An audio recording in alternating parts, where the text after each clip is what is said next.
According to me, masturbation becomes mustahab. And as mentioned by Imam Ibn Hanbal and Ibn Abbas, may Allah be pleased with him, that masturbation is permitted. There is no sin, there is no punishment, you don't have to feel guilty.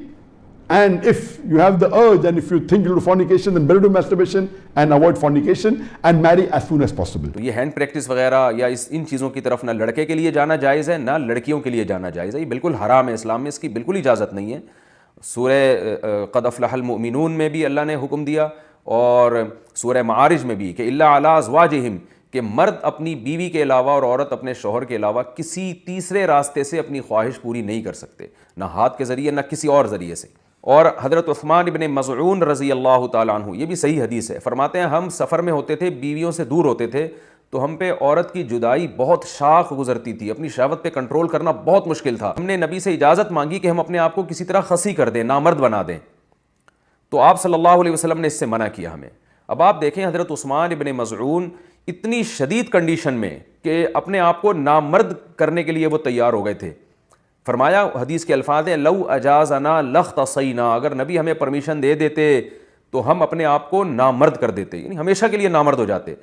تو اس قربانی کے لیے بھی حضرت عثمان ابن مظعون تیار تھے کہ اتنا خطرہ تھا ان کو, لیکن نہ انہوں نے نبی سے پوچھا کہ کیا میں ہاتھ سے اپنی خواہش پوری کر سکتا ہوں, نہ نبی نے ان کو بتایا کہ تم یعنی ہاتھ کے ذریعے مجبوری میں اپنی خواہش پوری کر لیا کرو. نہ نہ نہ نہ نبی نے ان کو بھی حکم دیا ایسے موقع پہ, تزوجوا الودود الولود فانی مباہی بکم الامم, محبت کرنے والی عورت سے اور اولاد جننے والی عورت سے نکاح کرو, میں تمہاری کثرت پہ قیامت کے دن فخر کروں گا.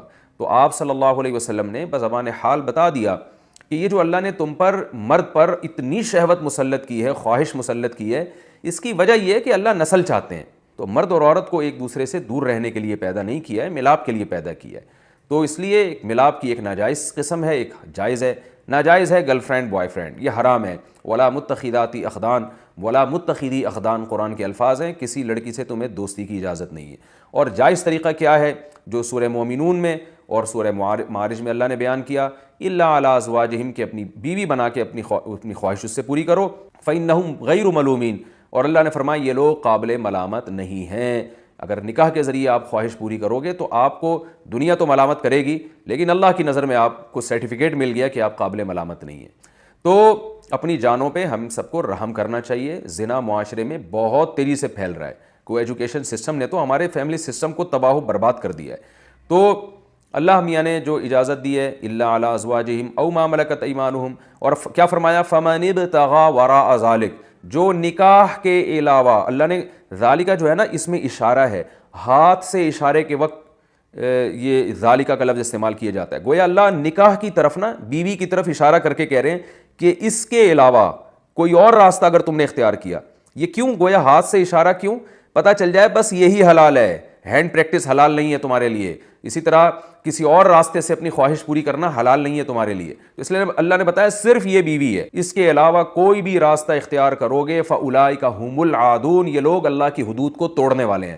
تو یاد رکھیں, کسی مفتی کے فتوے کی بیس پہ یا کسی اسکالر کے فتوے کی بیس پہ اس کو جو ہینڈ پریکٹس ہے اس کو حلال کرنے کی اجازت نہیں ہے. قرآن میں اللہ نے بہت واضح فتویٰ دیا ہوا ہے اس بارے میں. تو اس لیے آج کل نوجوان بہت تیزی سے اس طرف جا رہے ہیں.